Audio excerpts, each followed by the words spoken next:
I lived a life that most people would call normal. Nothing dramatic, nothing special, nothing that would ever make the news.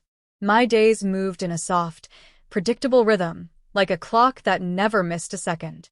I woke up each morning at the same time, before the sun fully rose, when the sky was still pale and quiet. The air at that hour always felt clean, untouched by noise. It was my favorite part of the day. My apartment was small but comfortable. It sat on the third floor of a beige building that looked like every other building on the street. The walls were thin, the stairs creaked, and the paint in the hallway was slightly faded, but it felt like home. I knew the sound of my neighbor's footsteps. I knew which floorboard outside my door made a sharp click when stepped on. These small details gave me a strange sense of comfort. Everything was familiar. Everything was known. The neighborhood itself had a peaceful reputation. People often said nothing bad ever happened there. Children rode their bicycles in the late afternoon. Older people sat outside in plastic chairs, talking about simple things like weather and food prices. Dogs barked behind gates, but never in a way that sounded aggressive. Even at night, the streets were usually quiet, lit by warm streetlights that made the pavement glow softly. I worked at a small office about 20 minutes away. My job was not exciting, but it was stable. I greeted the same coworkers every morning. I sat at the same desk.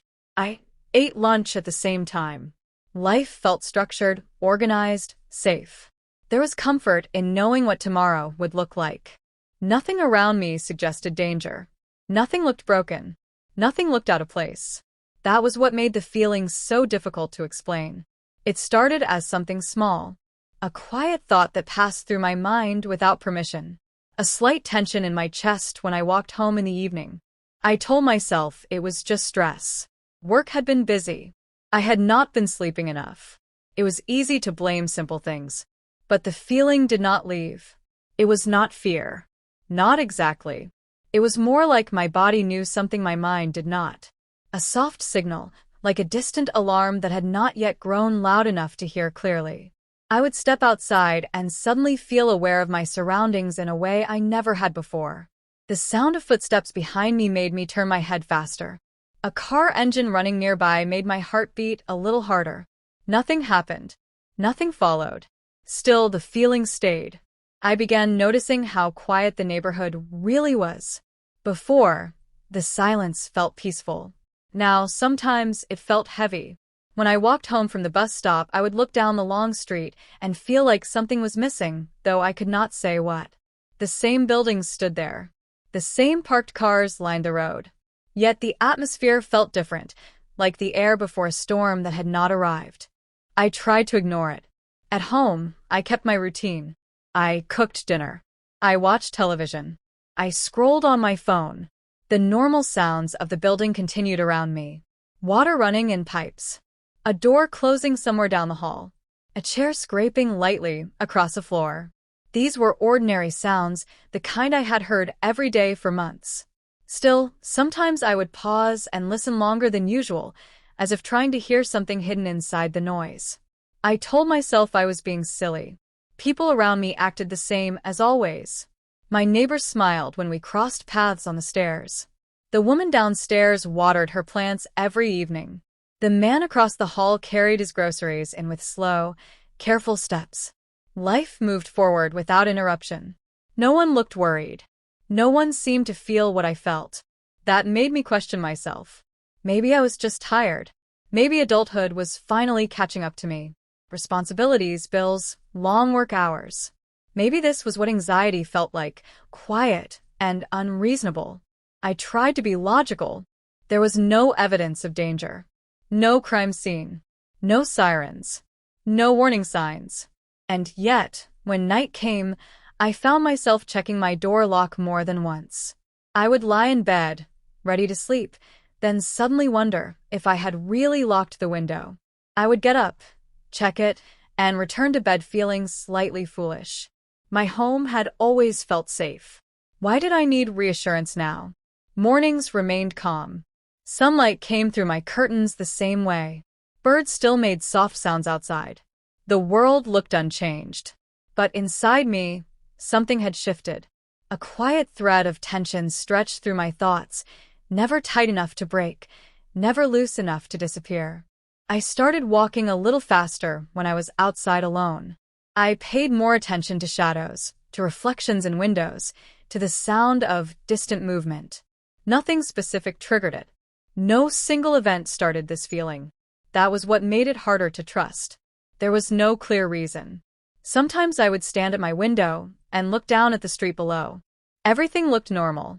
A car passing, someone walking a dog, a delivery bike stopping briefly.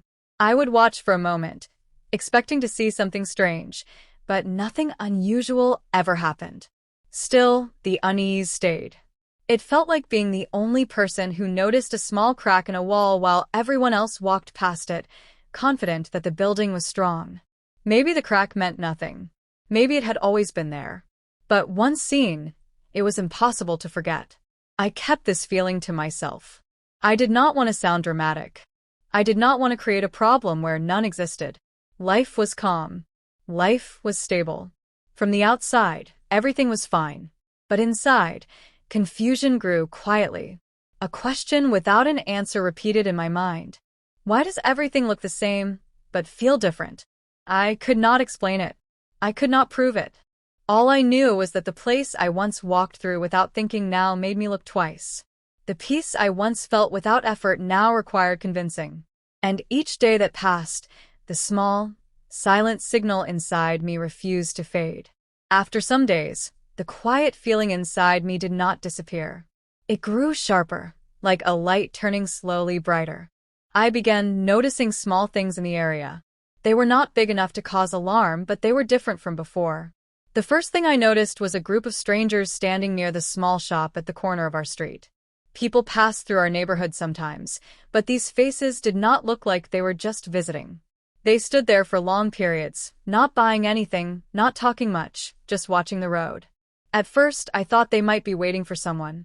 But I saw them again the next day. And the day after that. They did not look friendly or unfriendly. Their expressions were flat, unreadable. When I walked by, I felt their eyes follow me. Maybe I imagined it. Still, my shoulders would tense until I turned the corner, and they were out of sight.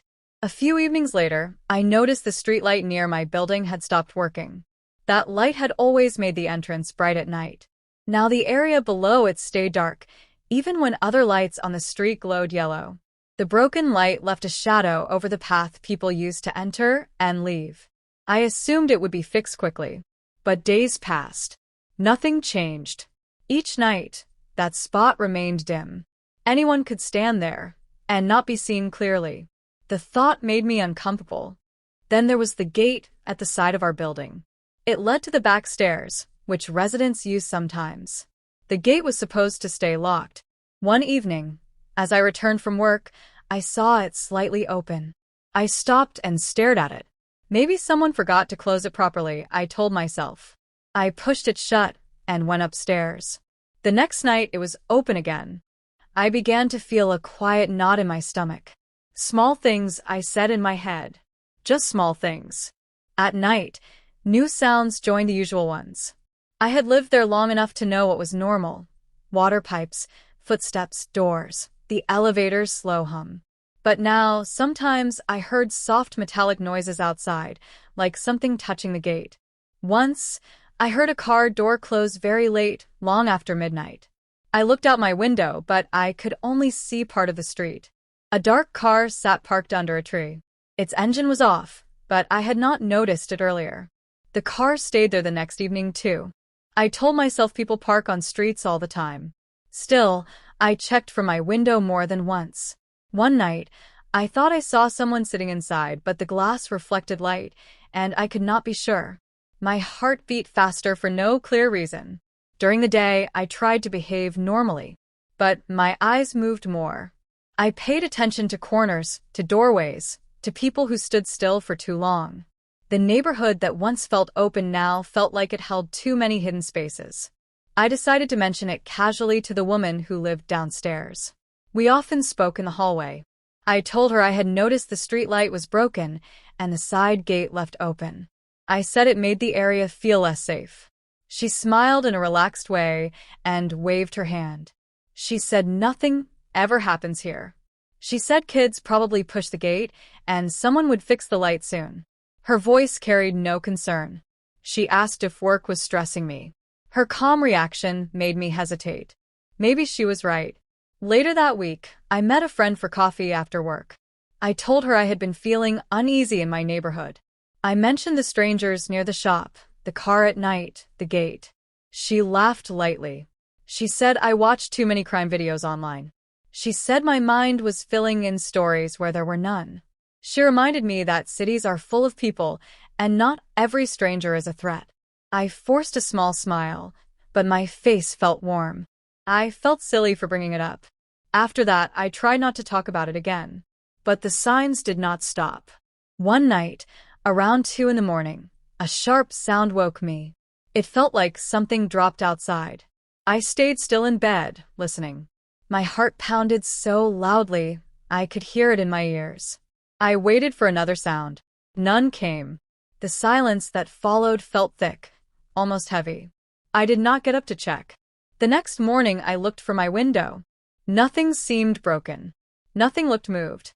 The world looked the same as always. That made me doubt myself again. Days passed, and I began feeling embarrassed about my thoughts.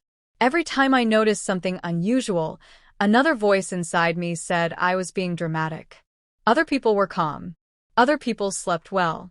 Other people walked freely, without looking over their shoulders. Why couldn't I? When I passed the strangers near the shop again, I kept my face straight and walked as if I did not see them. When I noticed the car parked at night, I closed my curtains.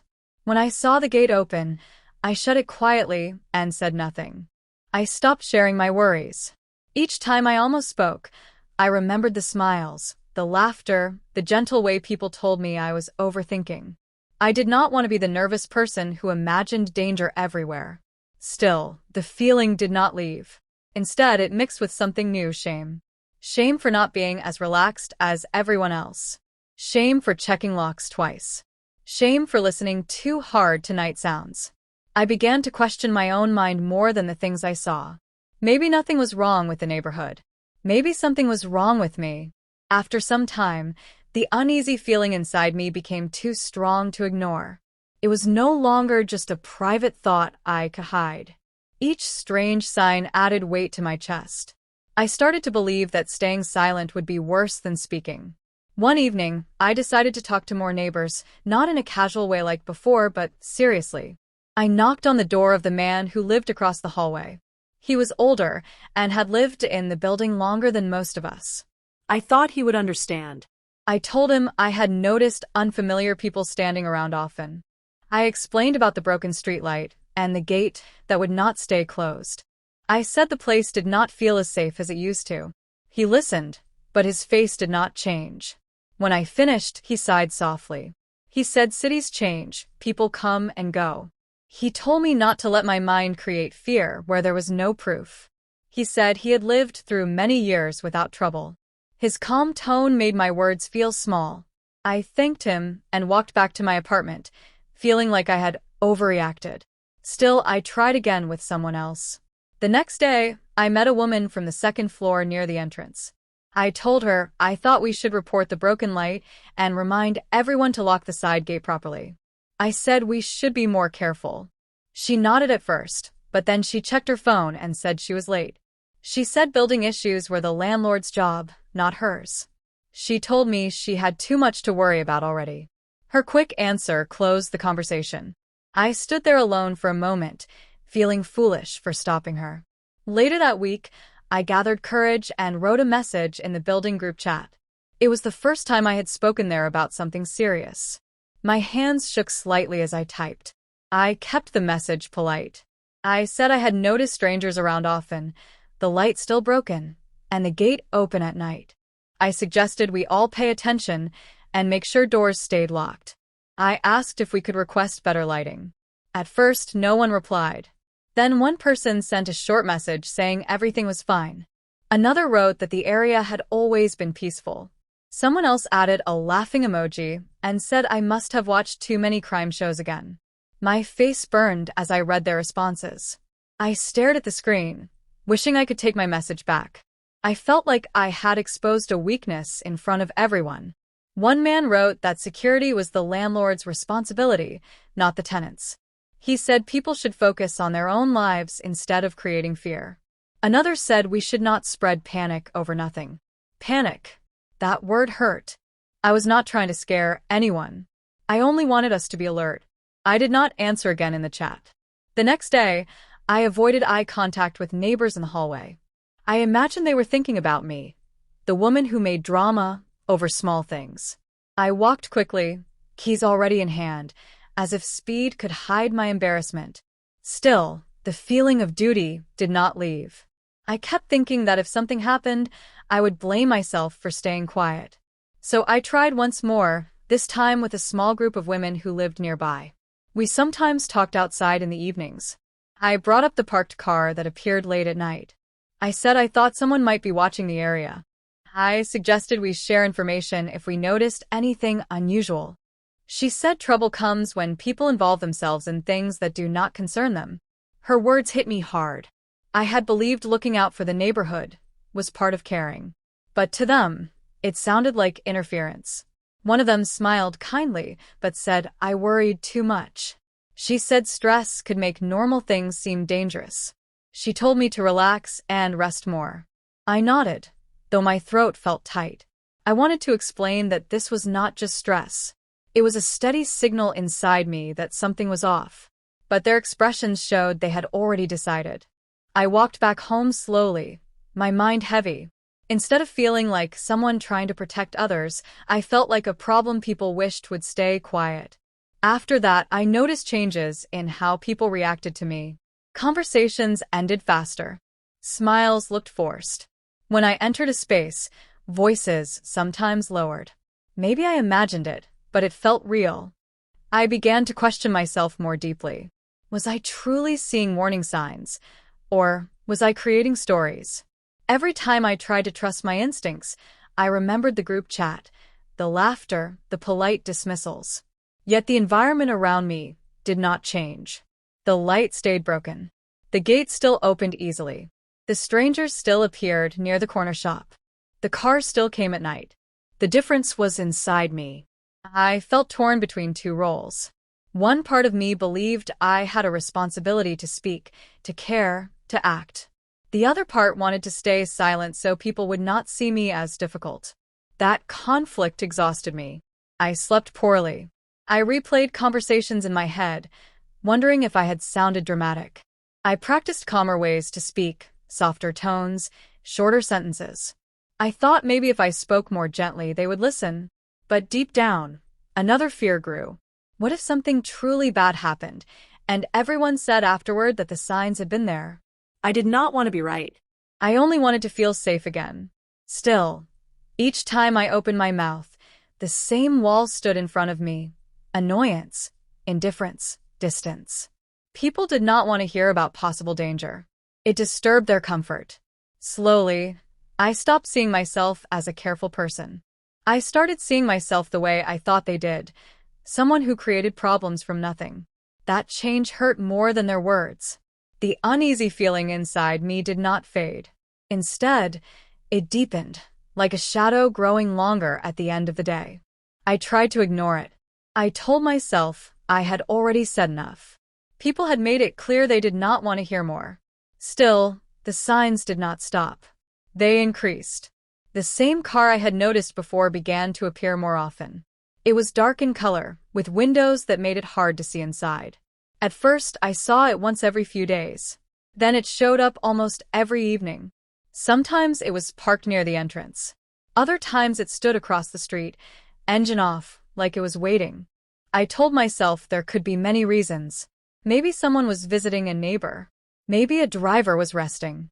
But the car never stayed in the same place for long, and I never saw anyone get out or go in. It simply appeared and disappeared. One night, as I came home from work, I saw it again. My steps slowed.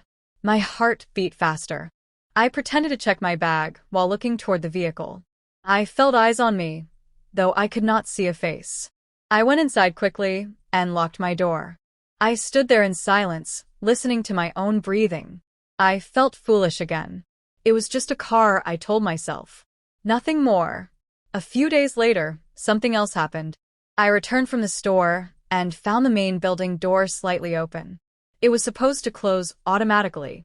Usually, it shut with a strong sound. That day it rested just enough to leave a small gap. I paused before touching it. I looked around the street. Everything seemed normal. People walked past. A bus moved in the distance. Still, my hands felt cold as I pushed the door and entered. Inside, the hallway felt different. Quieter. Heavier. I walked upstairs, listening to each step I made. That night, I double-checked my lock. Then I checked again. Another evening, while I was cooking, I heard a soft sound near my door. It was not a knock. It was more like someone testing the handle very gently. My whole body froze. I turned off the stove without making noise. I stood in the kitchen, barely breathing. The handle moved once more, slow and careful. Then it stopped. I did not go to the door. I did not speak. After a while, I heard footsteps fading down the hallway. I stayed awake most of that night, sitting on my bed, lights off, listening for every small noise. The next morning, I told myself it could have been someone at the wrong apartment. A mistake. But deep inside, I knew how the handle had moved. It did not feel like an accident. I thought about telling the neighbors. I imagined their faces. The polite smiles. The tired looks. The word panic. I swallowed my story and kept it inside. Soon after, small things outside began to disappear. A pair of shoes someone always left near their door was gone. A delivery package vanished before the owner could collect it. A bicycle that used to be locked near the entrance was no longer there. People complained about missing items, but they treated each event as separate. Bad luck. Carelessness. No one connected the dots. One afternoon, I heard a neighbor talking in the corridor. She sounded shaken. She said a man she did not know had greeted her by name near the bus stop. He had asked if she was coming home late again that night. She laughed nervously while telling the story, as if it were strange, but not serious. The other said maybe he had heard someone call her name before. Maybe he confused her with someone else. I stood in my doorway, listening, my stomach tight. How could a stranger know her routine? That moment made something very clear to me. This was not only about my fear. It was about all of us. Yet I stayed silent. I hated that silence, but I felt trapped inside it. Every past conversation played in my head. The jokes. The dismissals. I did not want to feel that shame again. The car kept coming. The broken light never got fixed, and the area near the entrance stayed dark at night. Shadows covered the sidewalk. Faces were hard to see. I began changing my habits. I came home earlier when possible. I avoided walking alone late. I kept my phone in my hand, ready to call someone, though I did not know who would take me seriously. My sleep grew worse. I woke up at small sounds. Pipes, wind, footsteps outside. Everything felt like a warning. One evening, I saw the car again, closer than before. It was parked right across from the building door. As I approached, my legs felt heavy. I pretended to talk on the phone, hoping that would make me look less alone. As I passed, I felt a strong awareness, like someone studying me. I did not turn my head. Inside my apartment, I locked the door and leaned against it, shaking. I wanted to message the group chat again. I opened the app. I stared at the empty text box. My fingers moved, then stopped. I imagined the same replies. Calm down. Nothing is happening. You worry too much. I closed the app. Days passed, but the pattern continued. The feeling of being watched became part of my routine. Fear no longer came as a sudden wave. It stayed like a quiet pressure on my chest. I stopped inviting friends over. I did not want to explain why I checked the window so often. I did not want them to see how tense I had become. Sometimes I stood behind the curtain and looked down at the street. When the car appeared, my heart sank, but I also felt a strange confirmation. I was not imagining everything. Something real was happening. Still, I said nothing. I felt tired in a way sleep could not fix. Tired of being alert. tired of doubting myself, tired of feeling responsible while everyone else chose comfort. The signs were louder now, Clearer. closer, and I was more alone than ever. The days moved forward, but my mind did not feel steady. The fear I once held tightly as truth began to slip through my fingers. I started turning against my own thoughts. Each time something strange happened, another voice answered inside me. It told me I was tired. It said stress could make small things look bigger. It whispered that maybe I wanted a reason to worry. I began to watch myself the way others had watched me when I spoke before. I studied my reactions, my quick breathing, my tense shoulders, my habit of looking behind me. I wondered if those signs were proof that the danger was real, or proof that I was losing control of my mind. One morning, I woke up already feeling heavy. Nothing had happened during the night. No sound, no shadow. Still, my chest felt tight. I sat on the bed and stared at the wall, asking myself a question I had never asked before. What if they were right? That question did not bring comfort. It brought shame. If they were right, then I had created fear from nothing. I had disturbed people for no reason. I had turned normal life into something dark. I replayed every moment again, but this time from a different side. The car could belong to anyone. The door could have failed to close. The sounds near my lock could be pipes, steps, or air moving through space. I tried to explain everything in a simple way. Each explanation made the world look safer. But my body did not relax. At work, I found myself drifting during tasks. I read the same line twice. I forgot small details.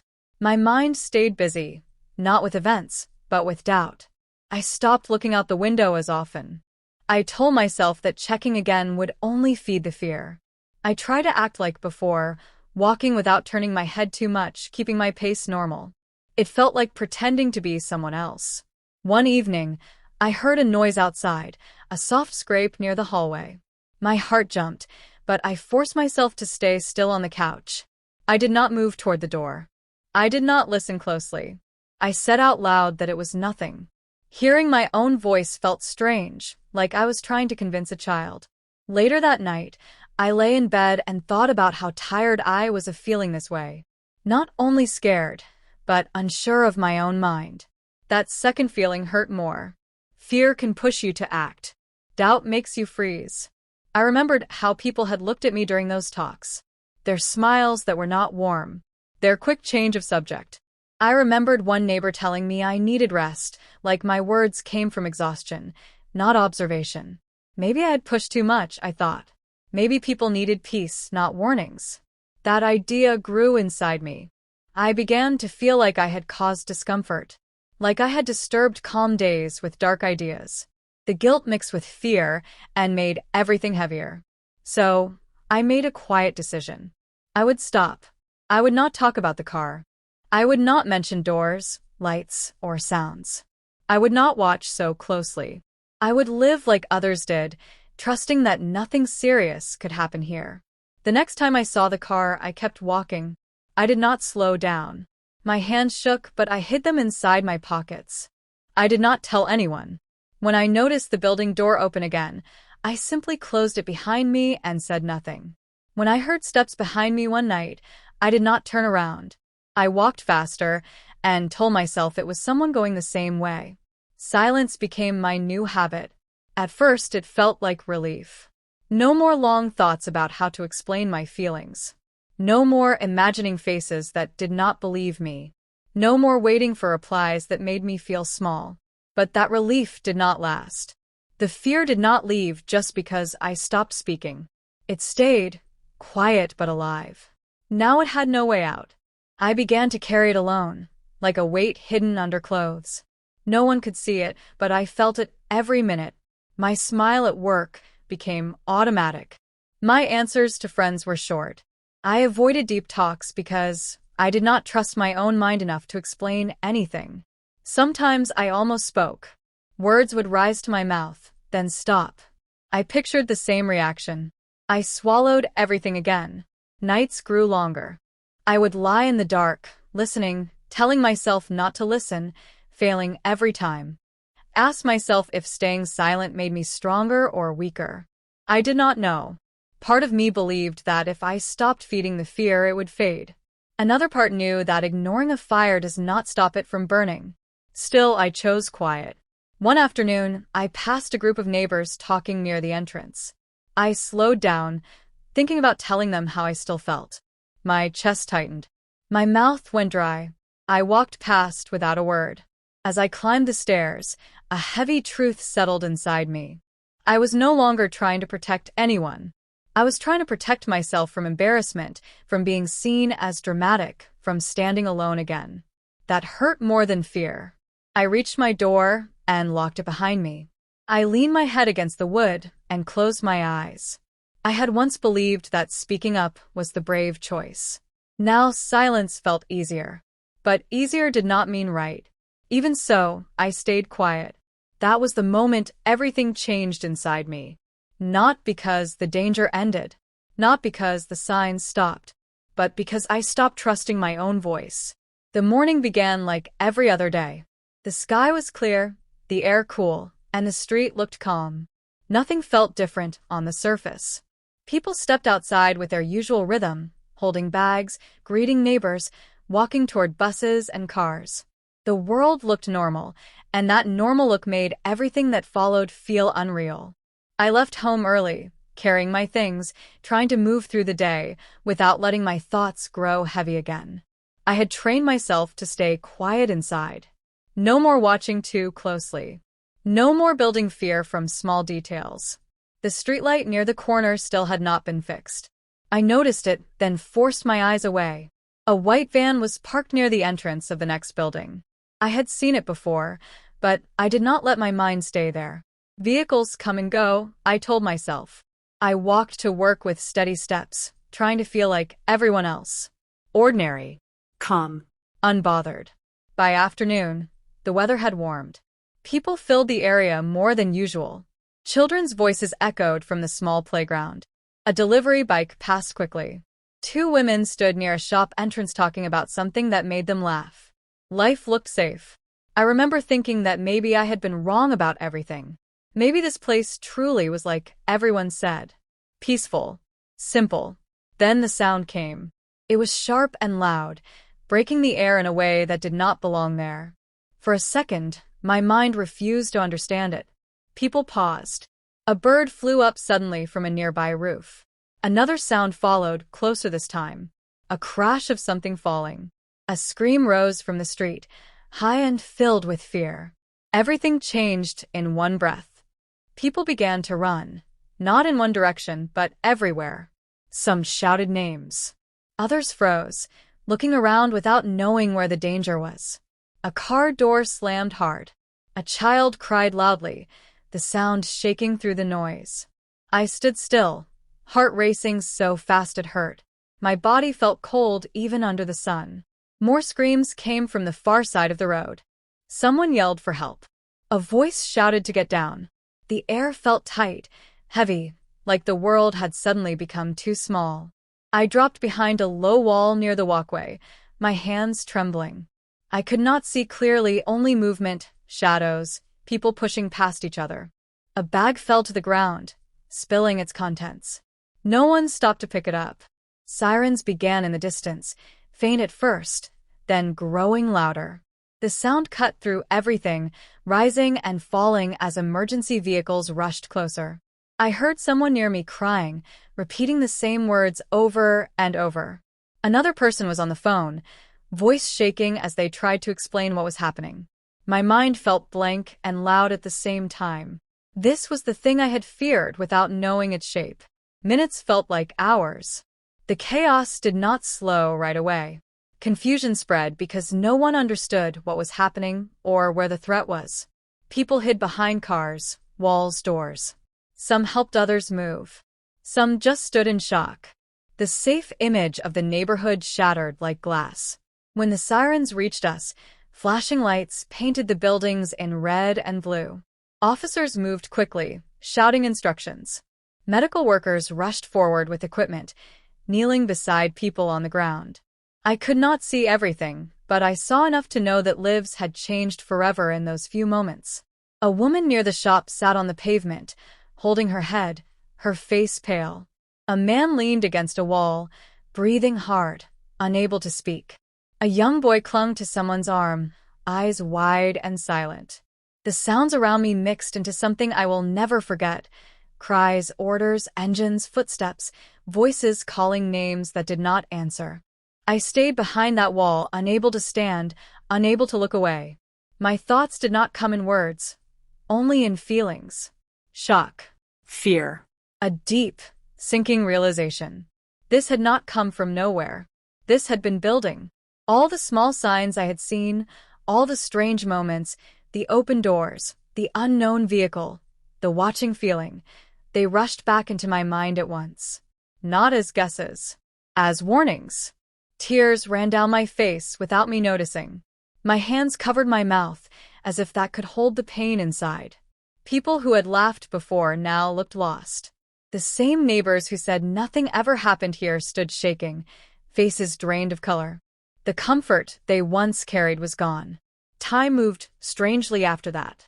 Emergency workers stayed for hours. Streets were blocked. Questions filled the air. No one went back to normal that day. I walked home slowly when it was allowed, my legs weak. The road I had walked every day now felt like a place I did not recognize. Every corner held memory of fear. Groups of people stood outside, talking in low voices. Some cried. Some stared at nothing. Phones rang again and again as news spread. I reached my door and stopped before unlocking it. My reflection in the metal handle looked like someone else. Older, tired, broken in a way I had never felt before. Inside, the silence felt heavy, pressing on my ears. I sat on the floor, back against the wall, and finally let myself feel everything at once. The illusion of safety was gone. Nothing dramatic had seemed wrong at first. Just small things. Easy to ignore.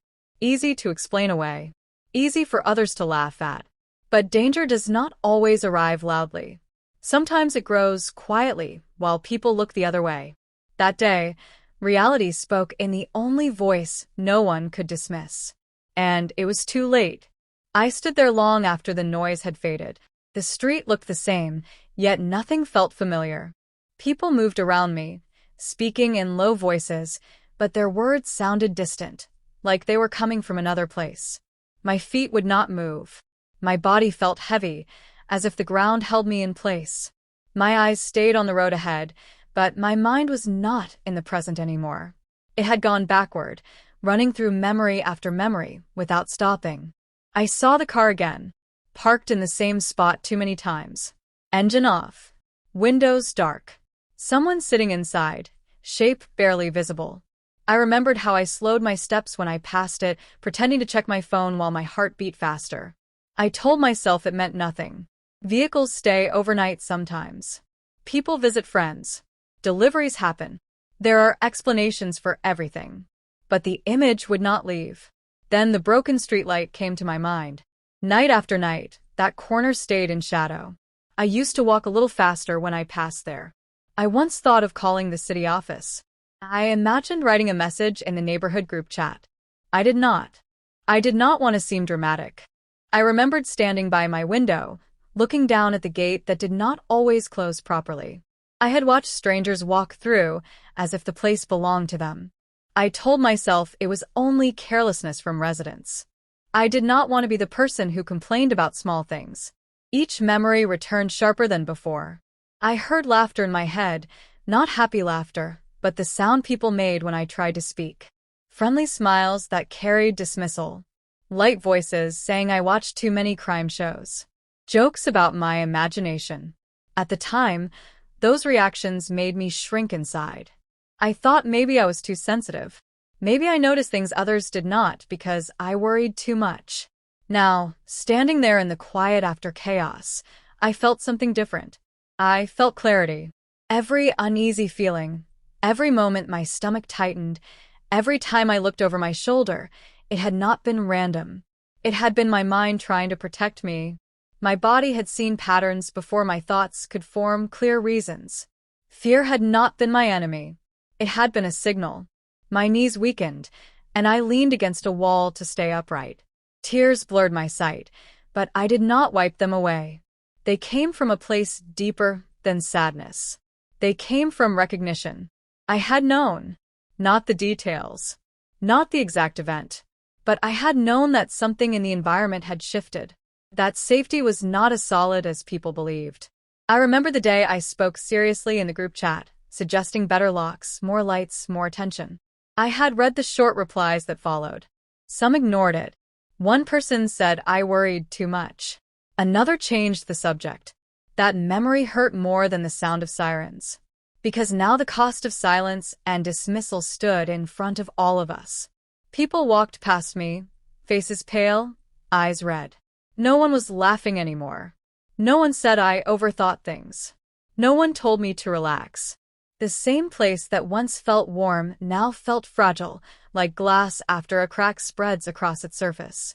My breathing slowed, but a deep ache stayed in my chest. Not only for what had happened, but for the moments before it. The chances to act. The small steps that could have changed something. I thought of the nights I lay in bed, listening to sounds outside, telling myself to stop imagining problems. I thought of the times I noticed someone watching from a distance and looked away so I would not seem strange. Each choice to stay quiet felt heavy now. I pressed my hand against my heart, feeling its steady beat. It had raced many times before for no clear reason. I used to see that as weakness. Now I understood it differently. My body had been speaking a language I had learned to ignore. A breeze moved through the street, carrying the smell of dust and something sharp from emergency equipment. The world continued, but inside me, something had shifted forever. I was not frozen from shock anymore.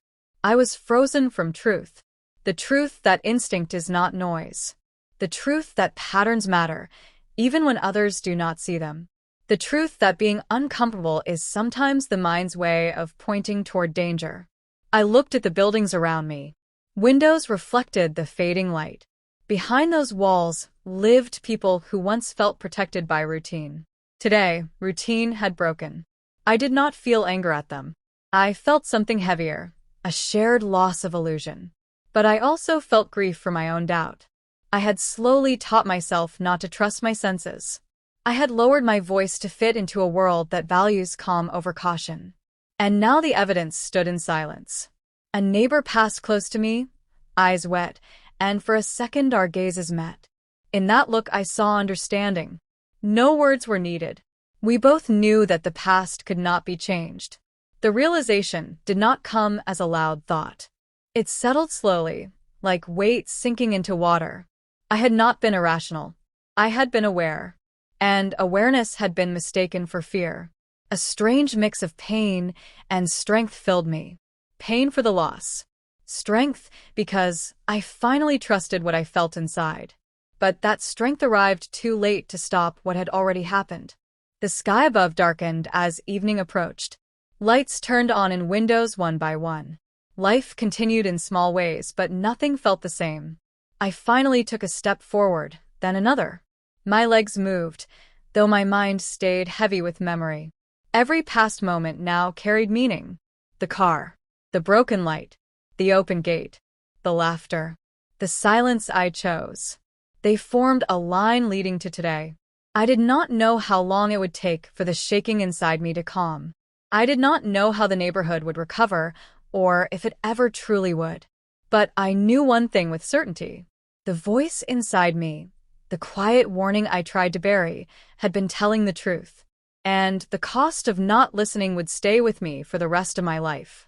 The first days after the incident were heavy, filled with a strange mixture of disbelief, sorrow, and noise. The neighborhood I had walked through every morning now felt foreign. Sirens had stopped, people returned to routines, but the weight of what had happened lingered in the air.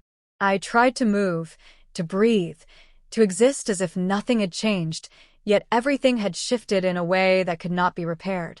Everyone seemed to come forward at once, as if finally realizing that what I had been saying all along had merit. I overheard neighbors speaking quietly to each other, voices trembling, eyes scanning the streets as if the past could replay. "We should have listened," someone whispered. Another voice echoed, She was right. We didn't pay attention. People came to me, offering apologies and explanations, trying to make sense of the chaos, trying to show regret, yet their words landed softly, without weight. It was too little, too late. Their acknowledgement did not soothe the storm inside me. Their regret was empty in the face of the lives lost, the injuries suffered, the family shattered. They had dismissed me when I had spoken. They had laughed or turned away. Now, when their voices carried guilt, it felt like noise rather than comfort. I walked through the streets where people had once said, "Nothing ever happens here," now seeing the marks of destruction and fear. Broken glass, dented cars, personal items abandoned in haste. The quiet neighborhood I had once loved now held a memory of terror that could not be erased. Every time I passed these reminders, my stomach tightened. My hands shook. My chest felt heavy, as if I carried the weight of everyone's oversight along with my own. In the quiet moments alone, I revisited each decision I had made. I remembered the nights I had noticed the lingering car, the open gate, the street light that never worked. I remembered the times I had hesitated, questioning whether I was overreacting. I had stopped speaking out of fear of being dismissed, and that choice now sat on my shoulders like an unmovable stone. Maybe I should have insisted more. Maybe I should have called authorities when I first noticed the patterns. Maybe I should have spoken louder in the group chats, knocking on doors, forcing people to pay attention. Every maybe became a finger pointing at my own inaction. I relived every hesitation, every silent step, every second I had chosen safety over persistence, and it cut deeper than the fear I had once felt. When I tried to sleep, the memories came alive. I heard echoes of sirens, voices screaming, the chaotic sounds of running feet. I saw faces of people I did not know but whose lives had been ended or forever changed. Their eyes seemed to look at me, asking why, searching for answers that did not exist. My pillow soaked up tears I could not stop, my body shaking with exhaustion and grief. Everywhere I went, the survivor's guilt followed me. I could not sit in the cafes nearby without scanning the streets, calculating the risks, thinking about what could have been different. Each small sound, each unfamiliar shadow, each passing stranger reminded me that I had survived, but many had not. The knowledge that I had been right, yet ignored, made my survival feel hollow. People approached me often, offering explanations and apologies. They said things like, "You warned us and we didn't listen," or "Next time, we'll pay attention." But their words never touched the fear inside me. Their apologies were for them, not for the lives that had been lost. They could not give back what had vanished. I started to isolate myself further, not because I wanted to, but because the weight of memory made every conversation difficult. People's casual complaints, laughter, or excitement felt unbearable, as if their joy had no right to exist next to the pain I carried. I wanted to scream, to tell them everything, but words felt useless. How could I explain the combination of fear, intuition, and regret that now defined every step I took? Even simple tasks became heavy. Walking to the store, I watched every car, every shadow, every movement. Every time someone walked past, I evaluated their pace, their gaze, the angle of their shoulders. My instincts, once doubted by others, now sharpened, but even they could not undo the consequences of inaction. Sometimes I would imagine scenarios where I had spoken up more, insisted on action, contacted authorities, or confronted strangers earlier. In these imagined worlds, the tragedy did not happen. Streets remained calm. The neighborhood stayed safe, and my words had been enough. These thoughts brought small comfort, but also deep sorrow because they existed only in my mind. In reality, lives were gone, and silence had been my choice. The faces of the lost returned to me often. I saw children running in the street, families inside their homes, strangers who had crossed paths with danger without knowing it. I pictured their screams, their last moments. The images did not fade. They layered over my daily life like shadows I could not escape. Even when others told me I had nothing to feel guilty about, I could not accept it. They were looking outward, at my responsibility in the community. I looked inward, at my actions, and found them insufficient. I had warned, yes, but only enough to be noticed, and then stopped. I had stayed quiet when persistence could have made a difference. The guilt was not only about my voice, but about my trust in others. I had trusted neighbors, friends, and community members to act responsibly. I had expected them to take threats seriously. When they laughed or ignored my concern, I stepped back, thinking it was my problem if I was misunderstood. That trust in others, now broken, became part of the weight I carried. I started writing notes to myself, small reminders of what I had seen and done. Each line ended with questions. Why didn't I act sooner? Did I do enough? Could I have made them listen? I reread the notes endlessly, each pass bringing tears and shaking hands. The paper became a mirror for my guilt, reflecting not only past events but also the helplessness of hindsight. Even the simplest moments triggered waves of regret. A child running on the street reminded me of the faces I had seen in chaos. A locked door or broken light sent me back to nights of quiet observation when I had hesitated. Each reminder carried a silent accusation. I could not forgive myself, and I did not believe others could either. Their apologies, their regret, their sorrow, all of it felt too late, too shallow in comparison to the magnitude of what had happened. The voices of those who had ignored my warnings remained in my memory, dismissive, sarcastic, indifferent. Now they seemed louder than ever. I began to understand what survivor's guilt really meant. It was not just about being alive when others were gone. It was about knowing that I had seen, I had known, and I had been ignored. It was about living with the knowledge that my instincts had been correct, but my actions had not been strong enough. Days and nights blurred together. I watched the neighborhood from my window, noticing every movement, every vehicle, every shadow. I tried to reconcile the idea that I had been right, yet powerless in the face of disbelief.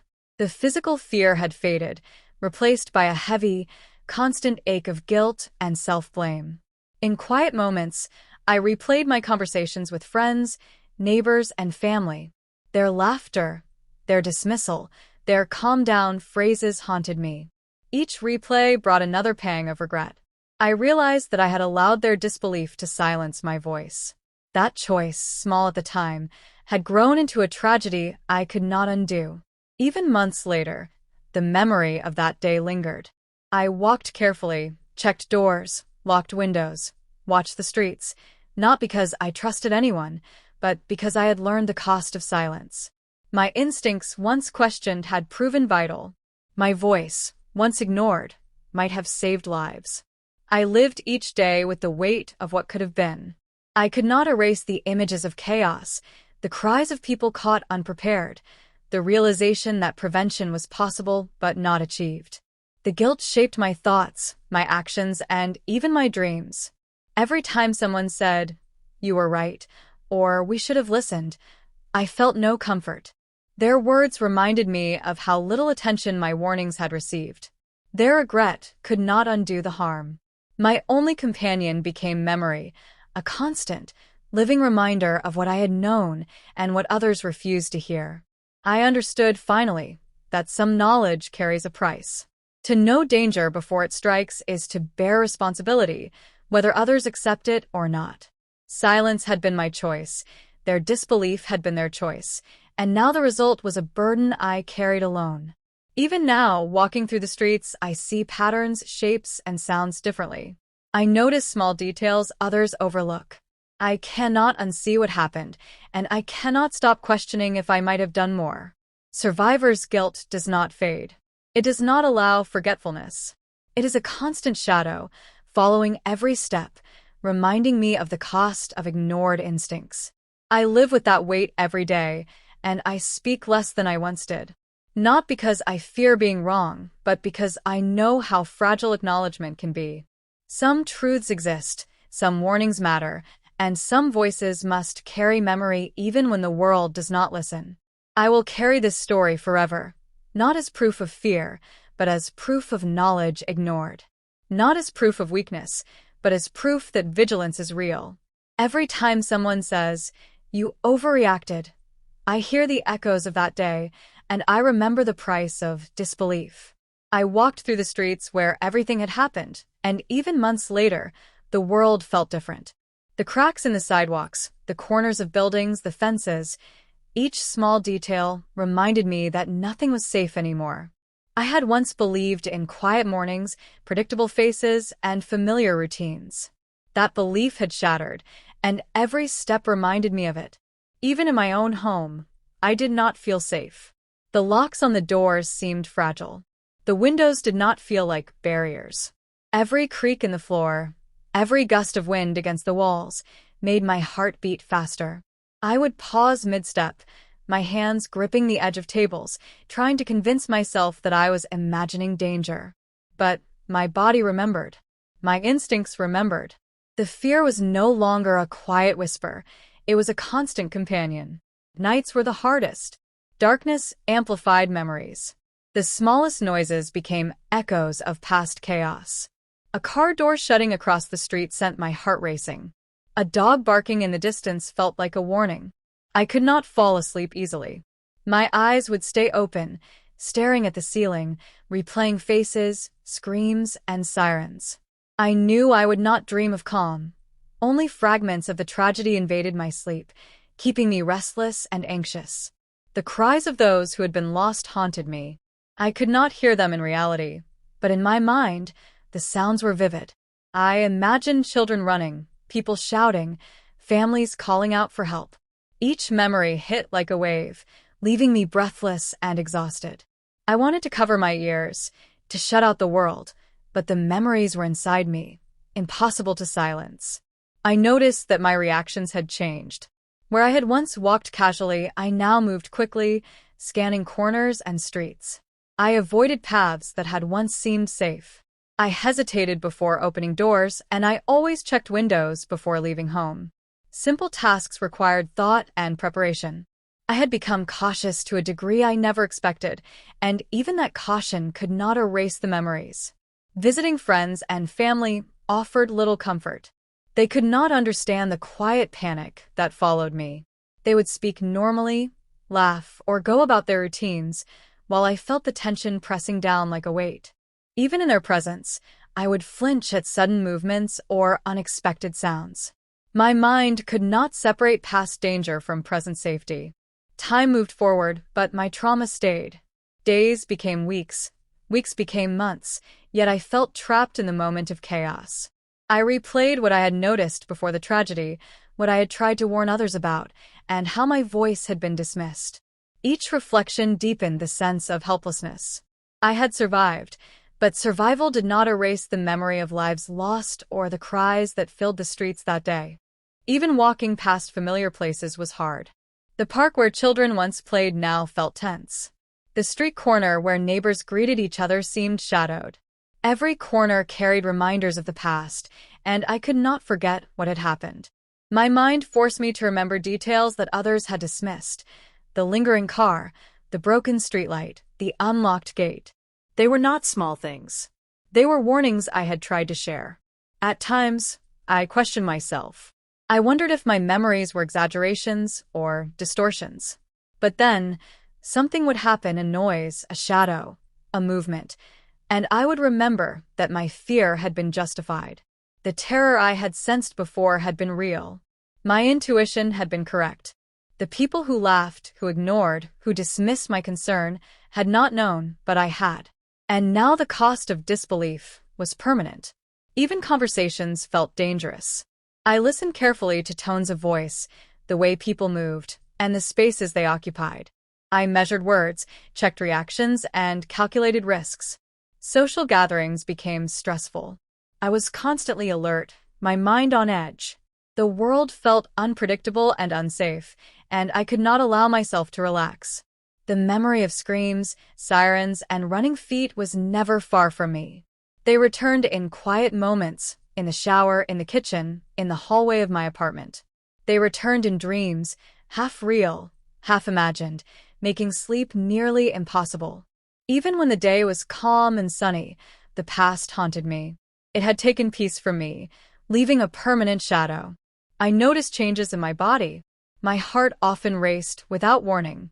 My hands trembled in tense moments. My stomach knotted when hearing sudden sounds. These reactions reminded me that trauma does not fade with time. It hides, waits, and resurfaces whenever the mind recalls danger, whether real or remembered. People tried to reassure me, saying that enough time had passed, that I had survived, that the neighborhood was safer. But I knew better. The tragedy had changed everything. The illusion of safety, of calm, of ordinary life had been stripped away. No measure of time could restore it fully. I began to live cautiously, planning every step, every errand, every decision. I avoided crowded places when possible. I noticed unfamiliar faces quickly. I trusted no one completely. My vigilance was not paranoia. It was survival, a constant echo of what I had seen and what had been dismissed. Even with all precautions, my mind returned to the day when danger struck. I replayed the signs I had noticed, the people who ignored my voice, the opportunities to prevent harm that I had not seized. Each reflection brought sorrow and a quiet, persistent anger. I did not blame only others, I blamed myself too. My silence, hesitation, and doubt had weighed heavily on me. Months turned into years, yet the memories persisted.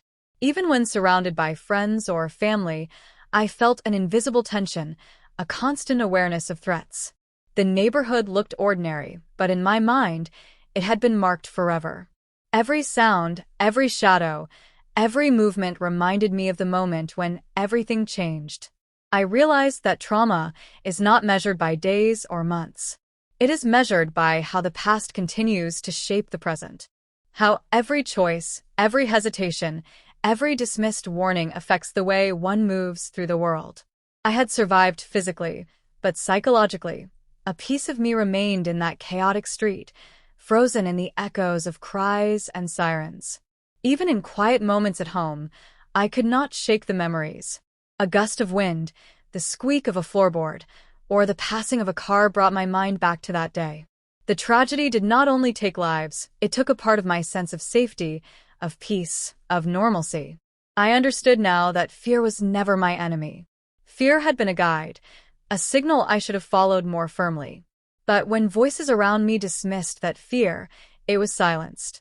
My instincts were real, my intuition correct, yet the world did not listen, and the consequences were permanent.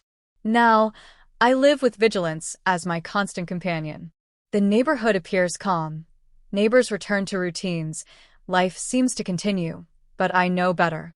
I carry the sound of cries in my mind, the shadow of chaos in my memory, and the weight of knowledge that survival does not erase trauma. Every step, every glance, every sound triggers a memory. I have learned to live with it, but I cannot forget it. The tragedy is part of my world now, a permanent mark on my life. Safety is a word without meaning. Calm is a word I cannot trust. The quiet unease of the past has become a permanent companion. I walk carefully, watch closely, and trust my instincts without hesitation. The neighborhood may look safe, the streets may appear ordinary, but my mind knows otherwise. The cries remain, the fear remains, the loss remains, and I live with it every day, never forgetting the price of being ignored, never forgetting the cost of silence, never forgetting the tragedy that could have been prevented. I remember standing in my apartment, looking out at the quiet street, and thinking about all the moments that led to that day.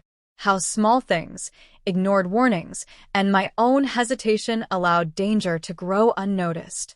I had tried to speak, I had tried to warn, but people laughed, brushed it aside, and told me I was overreacting. At the time, I felt embarrassed, unsure if I was imagining things, and so I stopped. But now, knowing what happened, I understand clearly. Intuition is not a flaw. It is a guide, a signal meant to protect. It is a tool we are all born with, but it only works if we trust it. I want anyone listening to hear this. When your instincts tell you something is wrong, pay attention. When your gut feels uneasy, do not dismiss it. Do not shrink away because others tell you that you are being dramatic or paranoid.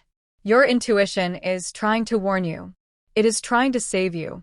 If I had trusted it fully, perhaps the tragedy could have been prevented. But because I silenced it, the consequences were devastating. Safety is not something that happens automatically. It is not a state guaranteed by the absence of crime or visible danger. Safety is a responsibility shared by all of us. It begins with observation, awareness, and action.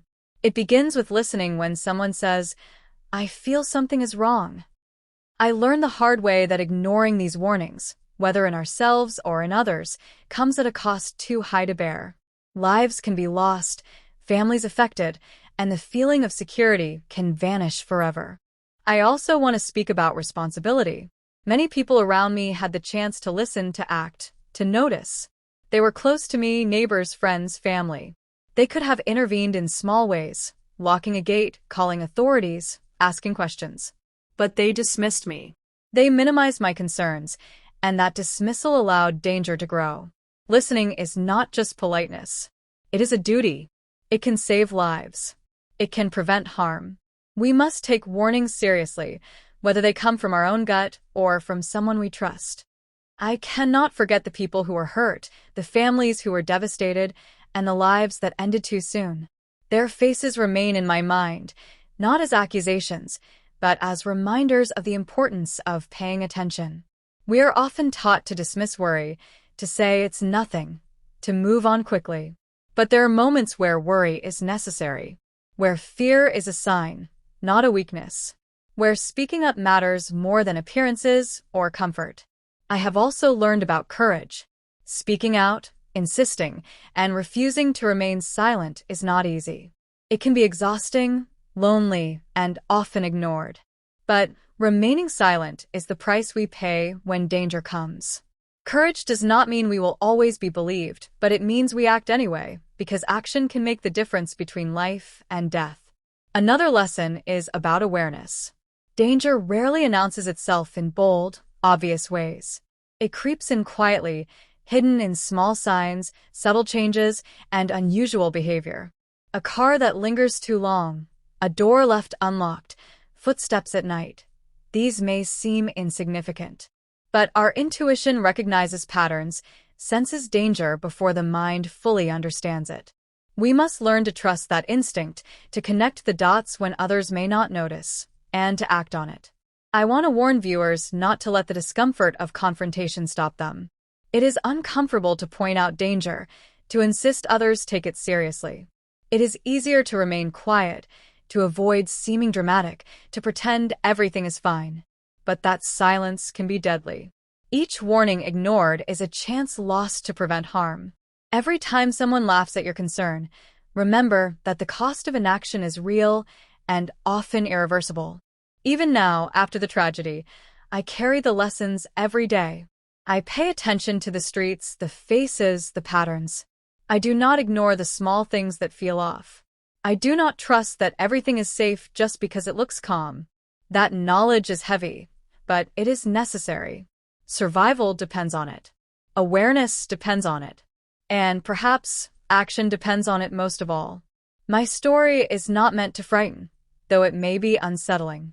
It is meant to teach, to remind, and to encourage. It is meant to give weight to instincts, to the quiet voice inside, and to the small signals that often go unnoticed. Trust yourself. Speak out. Insist on attention. Take responsibility when you see danger, and do not assume someone else will. There is another truth I want to share. Regret is heavier than fear. Fear is an immediate feeling, sharp and urgent, but it passes. Regret lasts.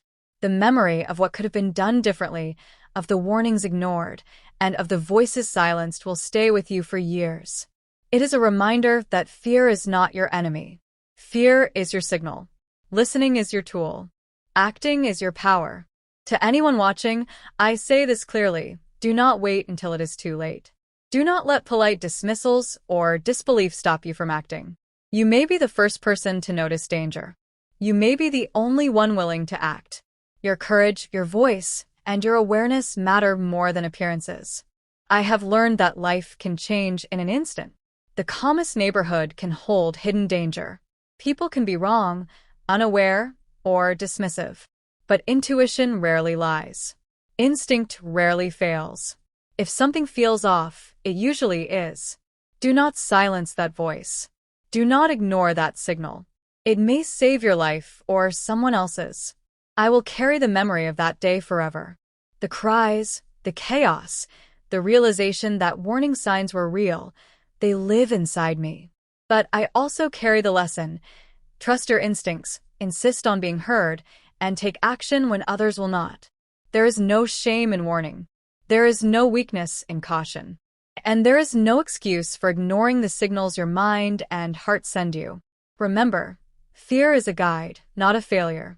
Your intuition is a lifeline. Silence can cost lives. Action can save them. And listening, truly listening, can be the difference between tragedy and safety. They told me I was overreacting. They laughed, dismissed, and ignored me. But my fear was real, my warning valid, and my instincts correct. Listen to yourself, trust yourself, and act. Do not wait for proof. Do not wait for permission. Do not wait until it is too late. Your life and the lives of others may depend on it.